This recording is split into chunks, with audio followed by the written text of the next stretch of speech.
Well, efforts to upgrade signage at the James Brown Arena sparked a lot of discussion around the CSRA. News Channel 6 has been covering that story for you, and I know, Jenny, that we have one of our reporters on it today. News Channel 6's Renetta DeBose is covering this story. Yes, she is. She's joining us live now downtown in front of the JBA with a look at what's causing all the trouble and how they might fix it.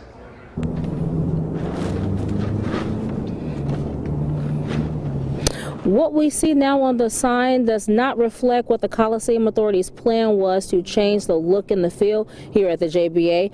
But what we learned today is one thing: you can't have Augusta, Georgia without James Brown.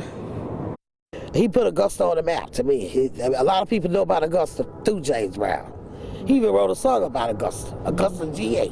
Whether it's a man's world or not, some people feel one man is responsible for giving the Garden City its notoriety. And when it comes to having a funky good time downtown, others say the name synonymous with entertainment should remain. And I don't think it's a bad idea to, include the Bell Auditorium with the James Brown Arena, but I think that it was not a good idea for those that were in charge of making that decision to say, oh, well, let's introduce this without a complete picture. We caught up with Coliseum Authority Chairman Cedric Johnson. He tells us the removal of the James Brown Arena sign is part of a new marketing campaign approved by the board earlier this year. Brand us as the Augusta Entertainment Complex, including the William B. Bell Auditorium and James Brown Arena.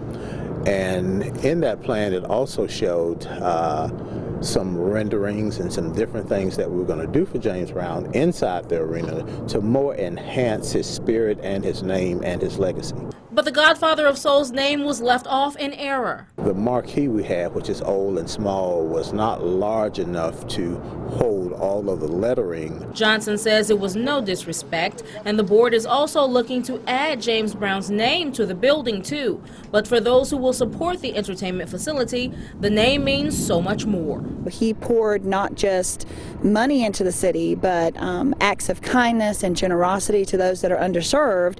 And I think that that's very important, that someone that has that kind of a cultural icon and that kind of a commitment to people, that they're honored.